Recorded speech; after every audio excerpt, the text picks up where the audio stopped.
On our 8th wedding anniversary, my wife gave me $1 million watch. I had just walked out of the hospital. I called her immediately and calmly asked for a divorce. On the other end of the line, her male assistant offered a phony apology. "Daniel, it's all my fault. I forgot about your disabled arm. If you want to hit or yell at someone, take it out on me. It has nothing to do with Sarah." Sarah soothed him in a soft voice for a long while before finally saying to me, "As you wish." The next time I saw my wife, 2 weeks had passed. "Daniel, I want some pasta," Sarah said, coming home in the dead of night. For once, there wasn't a hot meal waiting for her on the dining table. She furrowed her delicate brows instinctively, and after giving me my orders, she headed for the bathroom. When she emerged, wrapped in steam, I was still staring blankly at the television. She rolled her eyes and pulled a designer jacket from her suitcase. "You have no taste. Try this on." It was a trendy, dark-colored jacket, the kind of style a teenager would love. In the past, whenever she made me angry, she would cook for me herself, give me a gentle massage, and tell me I was the best husband in the world. Now, she just tried to placate me with thoughtless gifts. I couldn't be bothered to even glance at it. I flipped the channel and asked in a flat voice, "So, was the great CEO Sarah free to get a divorce?" Sarah was a very busy woman, so busy that she had her male assistant pick out my anniversary gift. When it came to scheduling, I was always the one who had to accommodate her. "Stop being dramatic," she said. "Leo just had a momentary lapse and forgot about your arm. It won't happen again." The woman poured herself a small glass of red wine and sat down on the armchair across from me, crossing her long, pale legs. Leo was Sarah's childhood friend.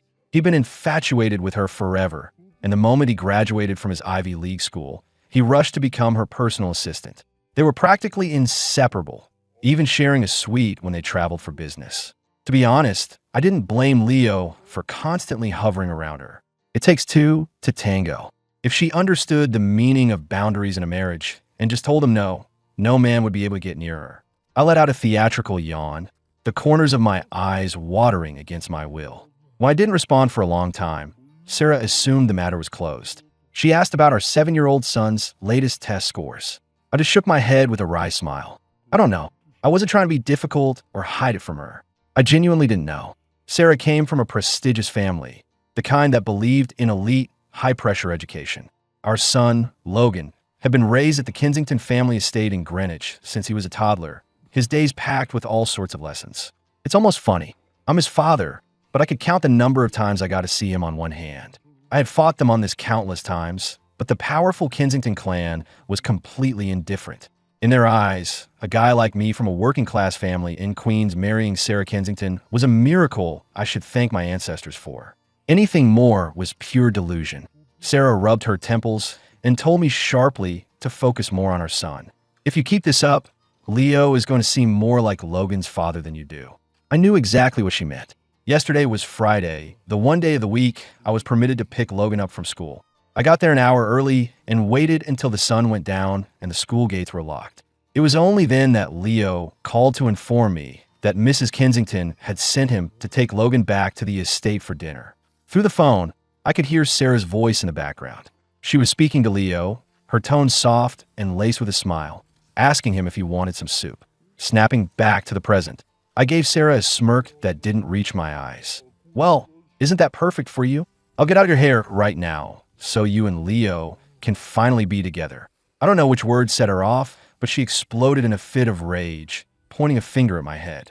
"Daniel Miller, you're a grown man who can't earn a dime and can't even raise his own child. From the day we got married, I'm the one who's had to tolerate your pathetic, fragile male ego. You keep pushing your luck and see what happens.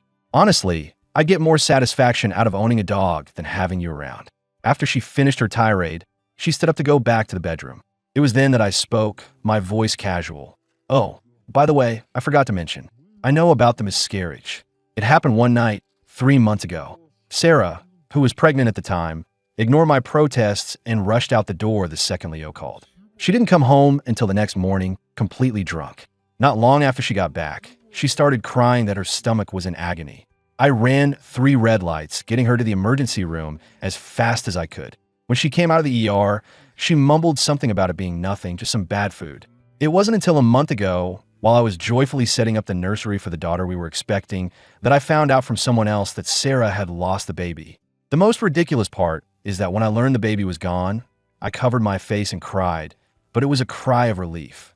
I knew then that it was time for this to end. In the living room, Sarah stood with her back to me, her chest rising and falling unevenly. Her long, manicured nails trembled as they dug into her palms. She didn't ask me why I hadn't confronted her the moment I found out the truth. She knew perfectly well how many times I had called her that night. But unfortunately for me, she never picked up. "It's better that she's gone," she said. "With a worthless loser like you for a father, I'd rather she had never been born at all." Sarah walked into the bedroom and shut the door with practiced ease. In 8 years of marriage, after countless arguments, I was always the one to break the silence and make peace. This time, however, Sarah never heard my familiar, apologetic knock on her door. Half an hour later, she opened her door and searched the entire cavernous house, but I was nowhere to be found. I was Sarah's first love. No one could have ever imagined that a beautiful, straight-A student from a wealthy family would fall for a punk who spent his days smoking and ditching school to go to concerts. Our first meeting wasn't exactly romantic. It was in a filthy, reeking alley where some local thugs were shaking down a prim and proper schoolgirl for her money. I just happened to be walking by when one of them spat at my feet as a challenge. So I rode my motorcycle straight into the middle of them. While I was teaching those punks a lesson, I inadvertently saved the shy little rich girl from a crisis. After that day, Sarah started following me around like a lost puppy. She'd wait for me after school and trail behind me, no matter how many times I told her to get lost. She brought me these ridiculously expensive lunches she'd made, which I'd immediately hand off to a homeless guy down the street. My friends all laughed at me, saying I had my own rich, lovesick groupie. Anyone with eyes could see we were from two completely different worlds. But it was this same girl who, when I was trying to protect my mom from my drunkard father, and he beat me so badly my left arm was permanently damaged and I couldn't go to school, showed up with a squad of police officers, broke down our door, and rushed my half-dead body to the hospital. As the doctor stitched up my mangled wrist, she stood with her back to me, her shoulders shaking uncontrollably as she kept wiping her eyes with the back of her hand. The doctor chuckled and asked her why she was crying when she wasn't the one getting hurt. She said she didn't know why, but her chest just hurt so much it felt like it was being squeezed. She even dumbly asked the doctor if maybe she needed an EKG. In the hospital room, Sarah clumsily peeled an apple. "I never want to feel like this again," she said. "Daniel, please don't get hurt anymore. I'm begging you." I was eating a popsicle she bought me and mumbled okay around it. Then I looked at her and asked gruffly, "So, you want to be my girlfriend or what?" For the rest of that day, both of us were blushing so hard we couldn't even speak. To get away from my father for good, Sarah arranged for both of us to study abroad in London. In response, her mother cut her off completely, hoping to force us to break up. Back then, on top of our classes, we both had to work 2 part-time jobs every day. It was an exhausting, stressful time, but we were so happy that we'd find ourselves laughing like idiots even while brushing our teeth. In that tiny apartment, we were always arguing and laughing, and our eyes were always only for each other. I thought, if only life could be like this forever. "Mr. Miller, are you feeling all right?" The doctor's question pulled me back to the present. It was my 3rd day since moving out of the mansion, and my chronic insomnia was getting worse. As I was heading to the pharmacy alone with a prescription for sleeping pills, I ran into Leo. "Daniel, what are you doing at the hospital by yourself?" Leo blinked innocently. When I didn't answer, he added with that fake sincerity of his, "I heard you found out about Sarah's miscarriage. Don't worry, you two are still young. I'm sure you'll have another chance."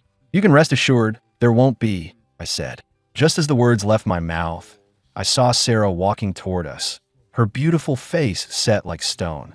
I had no idea why she was angry, but I saw she was clutching a can of medicated spray. Leo told me, with a hint of smugness, that he'd twisted his ankle on the stairs because he wasn't paying attention. He said it was such a minor injury that he didn't need to come to the hospital, but Sarah had insisted, making him late for work. Just then, my number was called at the pharmacy. Seeing the bag in my hand, Sarah couldn't help but ask, "Daniel, what's wrong with you?" When I ignored her, as if she were invisible, and turned to leave, she actually snatched the bag of medication from my hand and looked inside. "Sleeping pills? When did you start having trouble sleeping?" "Daniel, I'm talking to you. Tell me, how long are you going to keep this tantrum up?" Sarah thought me leaving was just another one of my little dramas, a new tactic designed to make her feel guilty. That's why, even now, She hadn't bothered to ask where I'd been staying or what I'd been doing for the past few days. Her cold, sharp tone grew louder, drawing stares from the people around us. A flicker of annoyance crossed my face. I took the bag back from her, gave a tired smile, and said quietly, "I'm not trying to start a fight." Perhaps because my tone was so calm and subdued, Sarah took it as a sign of surrender. She offered to have her driver take me home before she took Leo back to the office. But I just shook my head. Your work is more important. I can get back on my own. When I said back, I meant back to my own place. My alcoholic father had been killed in a car accident, leaving me not only with a settlement check, but also with the house. The same house I had once been so desperate to escape, the place where I was always getting hit, had now become my only refuge. As she watched my solitary figure walk away, Sarah pressed her lips together. She started to take a step after me, but Leo grabbed her wrist. His face was pale as he claimed to suddenly feel very sick. He figured he must have forgotten to eat breakfast and was having a low blood sugar episode. Sarah hesitated for a moment, but in the end, she didn't follow me. Instead, she turned and walked toward a nearby vending machine. On the very day my lawyer finished drafting the divorce papers, I got a call from Sarah. She sounded agitated. "Logan's sick. Get to the estate before 6. She hung up before I could even ask what was wrong with him. When I arrived at the Kensington estate, I found an entire family gathered there. It looked like they were in the middle of one of their regular family dinners. My son, Logan, was sitting right between Sarah and Leo. To any outsider, they looked like the perfect little family. I walked over to my son, who I hadn't seen in weeks, and touched his face. "What do you feel sick?" I asked. His features were a perfect, miniature version of Sarah's. Logan recoiled, slapping my hand away with a look of disgust. He stared at me warily, then looked to Leo for help, grabbing his arm. Leo affectionately ruffled my son's hair and said in that innocent voice of his, "Logan's not sick, Daniel. Did you take too many of those sleeping pills and get confused?" As soon as he said that, the Kensingtons all looked at me with strange, mocking expressions. I knew they were all laughing at me, especially Sarah's younger sister, Chloe. She had always believed I was beneath her sister, some trash from the wrong side of the tracks. In the past, I had always put up with her snide remarks and provocations for Sarah's sake. But this time, I was done being the bigger person. "Sarah," I said, "you told me on the phone that our son was sick and that I needed to come over.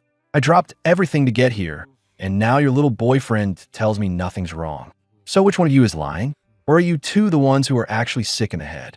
Leo clearly hadn't expected me to be so confrontational, and a flash of panic crossed his face.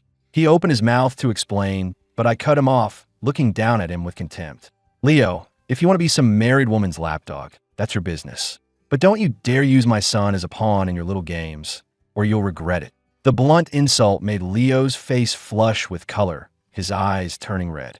Sarah slammed her chopsticks down on the table. She glared at me, her eyes like daggers.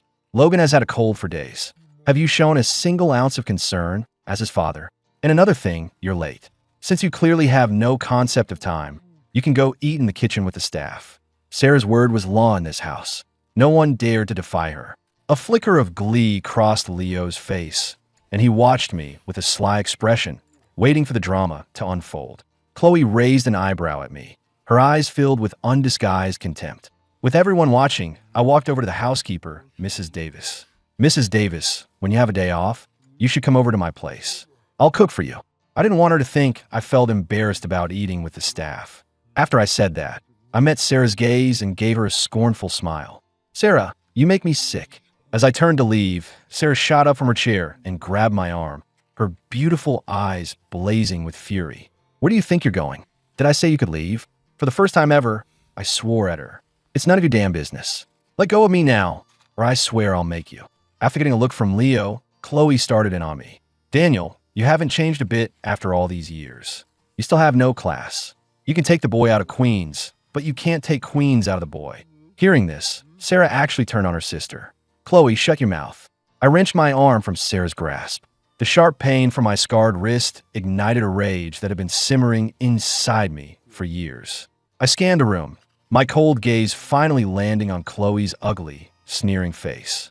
I let out a short, harsh laugh. "You think I have no class? Fine. Today, I'll show you what someone with no class really acts like." I calmly walked over to Chloe, and as I spoke, I picked up the bowl of her favorite cream soup and slowly, deliberately, poured poured it all over her head. It all happened so fast, it's so slowly. No one could have predicted that the Kensington's meek, compliant son-in-law would do something so outrageously disrespectful. For a few long seconds, the entire estate was unnervingly silent. Then, as if in slow motion, Chloe let out a piercing shriek. It was as if everyone woke from a trance at the same time, and they all started shouting, furiously defending Chloe. The elegant family dinner devolved into a chaotic, screaming mess. But inside, I felt a profound sense of joy. This was life. This was real. All this noise and chaos, it was wonderful. Of course, when all that noise is directed at one person, it could be a little overwhelming. I only have one mouth, after all. There was no way I could win a shouting match against all of them. The only thing I could do was identify the ringleader of the mob. Just as Chloe, trembling with rage, raised her hand to slap me, I moved faster. I grabbed a fistful of her hair and shoved half a baguette into her screaming mouth. Finally, Chloe was completely silent. I looked at Sarah with a smirk. Now that's how you get someone to shut up. Get it? I watched as the Kensingtons stared at me, their faces pale with shock and anger. The matriarch, Mrs. Kensington, slammed her hand on the table and pointed a trembling finger at me, cursing with a surprising amount of vigor. It was almost comical. I knew then that they still didn't grasp what it meant to have truly no class. I sighed to myself, walked to the corner of the long dining table, and with one swift, violent motion, yanked the tablecloth off. Dishes, glasses, and food went flying everywhere with a tremendous crash. Not a single member of the Kensington family, nor their expensive clothes, was spared from the carnage. It's always the people with something to lose who are most afraid of the man with nothing. Maybe it was because my actions were so unhinged, yet my eyes were perfectly calm and clear. For a long moment, no one dared to speak or even move toward me. I locked eyes with Sarah and gave her a casual shrug. I've been wanting to do that since the day I married you. 8 years. I guess I have more patience than I thought.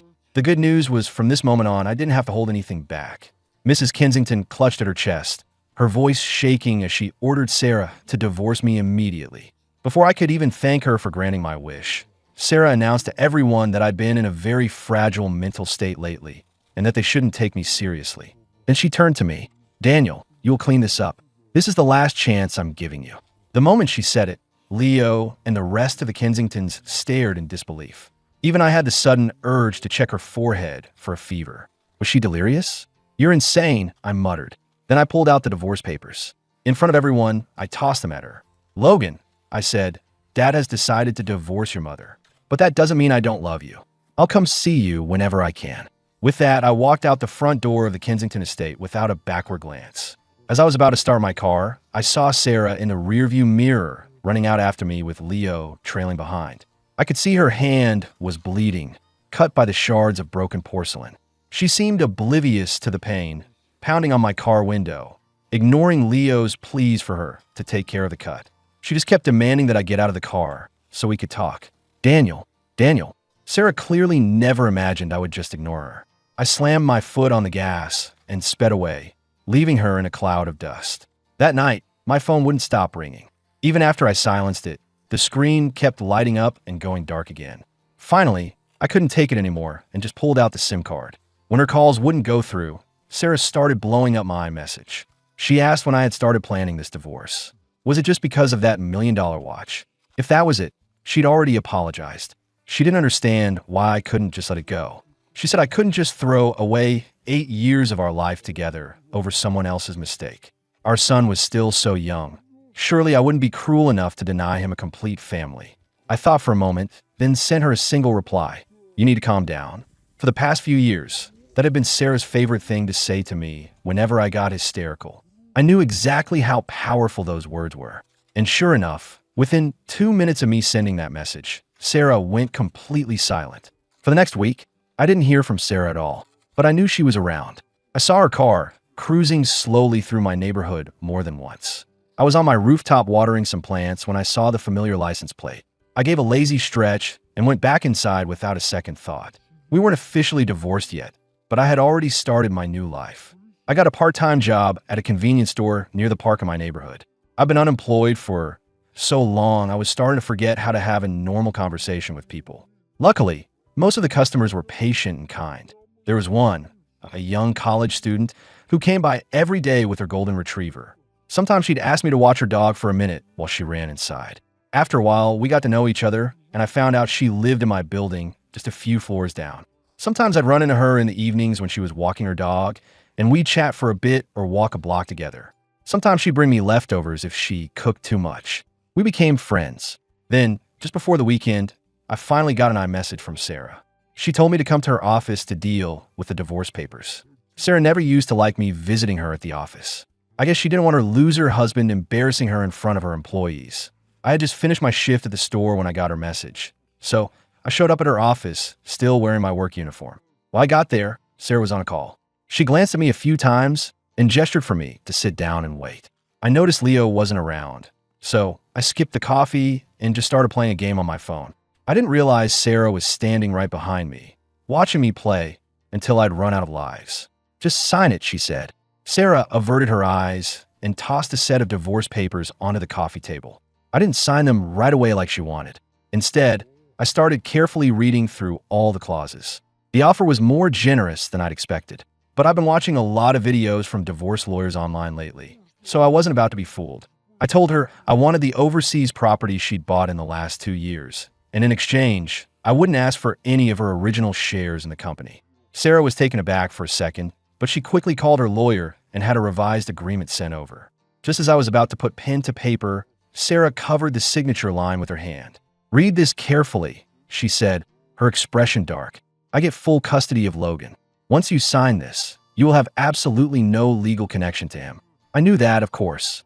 I also knew that while the law might grant me visitation rights, if the Kensingtons decided they didn't want me to see my son, there was little I could do. It would be a lie to say it didn't hurt. But no matter how much it hurt, I had to go through with this divorce. At least with Sarah, Logan would never have to worry about money. "I found him a rich mother," I said. "He's already won the lottery." Sarah didn't expect me to be able to joke at a time like this. She sneered and dismissed me. "I have other business to attend to. We're done for today." Then, right before my eyes, she tore the papers to shreds.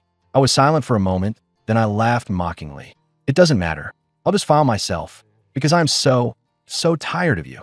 Stop. I told you to stop." I had never seen Sarah lose her composure like that. She followed me out of her office, glaring at her employees who were trying not to stare, and trailed me all the way to the elevators. "You found someone else, haven't you? That's why you're in such a hurry to leave.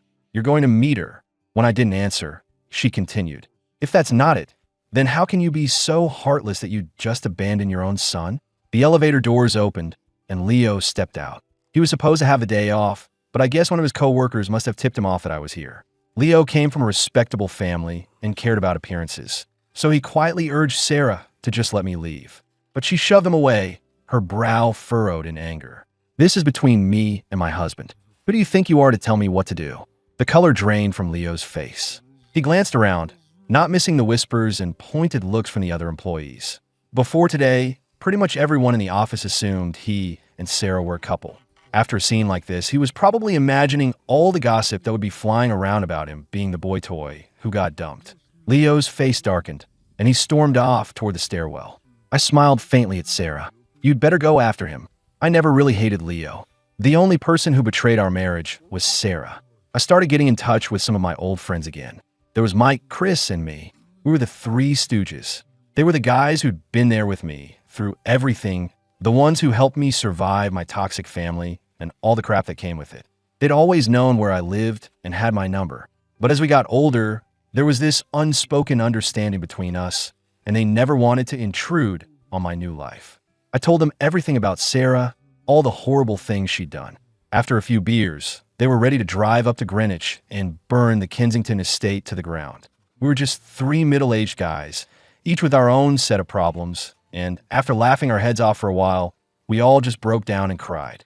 Slowly but surely, my insomnia started to fade. But I didn't even get a full month of peace before Sarah showed up to disrupt my life again. She just appeared at my front door, uninvited. She stood there from 3 in the afternoon until 1 in the morning, to the point where my neighbors were threatening to call the cops. I had no choice but to let her in. She was noticeably thinner, and that arrogant, vibrant spark she always had in her eyes was gone. Mrs. Davis had told me that after I left, Sarah started spending a lot more time at the estate. At first, Mrs. Kensington was thrilled, constantly arranging huge, elaborate meals for her daughter and grandson. She even invited Leo to stay for a while, openly trying to push him and Sarah together. But to everyone's surprise, Sarah became more and more picky about her food, eating less and less each day. That was bad enough, but then her moods became increasingly erratic. One time, she spent an entire day locked in a storage closet, searching for some old memento from high school. When she couldn't find it, she threw an epic tantrum at the staff. Then a couple of days ago, in front of all the servants, she physically threw Leo out of her bedroom when she found him in there. They had a massive fight. Leo was trying to explain that he meant no harm, but she pushed him, and he lost his balance and fell down the stairs. He ended up with a shattered ankle and nearly broke his nose. Then, when Sarah accused her mother of ruining her marriage, Mrs. Kensington got so upset she had a heart attack. An ambulance had to come and take both of them away that night. They're both still in the hospital. As for Sarah, looking at her now, so gaunt and lifeless, I figured she hadn't had a decent night's sleep in a very long time. Just like me, back when I first found out about the miscarriage. The first words out of Sarah's mouth were, "I'm so sorry, Daniel." She said she'd done a lot of thinking. She said she finally understood why I wanted a divorce. 8 years of being silenced, of compromising myself into nothing in a soul-crushing marriage. "I know you're completely disappointed in me," she said. I just shook my head. Disappointment is what I felt 2 years ago. Asking for a divorce now is a carefully considered decision. Disappointment isn't the worst thing. The worst thing is a quiet, settled despair, and the feeling of release that comes after it. We were married for 8 years, after all. I thought for a moment and said, "Sarah, I'm starting a new life. You need to pull yourself together and start yours too." Sarah looked around my small living room and gave a sad smile. "Do you remember how I came here and got you out all those years ago? Even now, after 8 years, I still dream about you from back then. Daniel, I know I was busy with work and I neglected you, but I never cheated. You're the only man I've ever been with." I asked her, what exactly does she consider cheating? "You be lying in bed next to me, but one phone call from another man and you're out the door. You bask in the adoration of another man. Then you come home and expect me to have a hot meal waiting for you. You know that's not fair, and you know that's not love." We both remember what love is supposed to feel like. Sarah's eyes welled up with tears. "I know," she whispered. "I know it's all my fault. Please, just give me one more chance. I can't accept this, Daniel. I'm begging you." She asked if I remembered what I'd said at her father's funeral. "You said you would always be with me, that we would grow old and die on the same day and be buried together. You promised you would never leave me. Have you forgotten all of that? All those promises and sweet words we whispered back then, we meant every one of them. It's never time that's to blame. It's people's hearts, those fickle, hateful things. Because she changed, I had no choice but to change too." Just then, my doorbell rang. I got up to answer it, and it was my young neighbor from downstairs. She glanced past me and saw Sarah, and before she could even ask me to watch her dog, Sarah completely lost control, grabbed the girl by the hair, and dragged her inside, screaming. Apparently, Sarah had seen me and my neighbor talking before. No wonder she had accused me of finding someone new. Sarah started screaming at this poor girl, accusing her of trying to steal her husband. At first, I tried to reason with her to calm her down, but it was no use. Finally, I just picked her up like she weighed nothing, put her outside my apartment, and slammed the door at her face.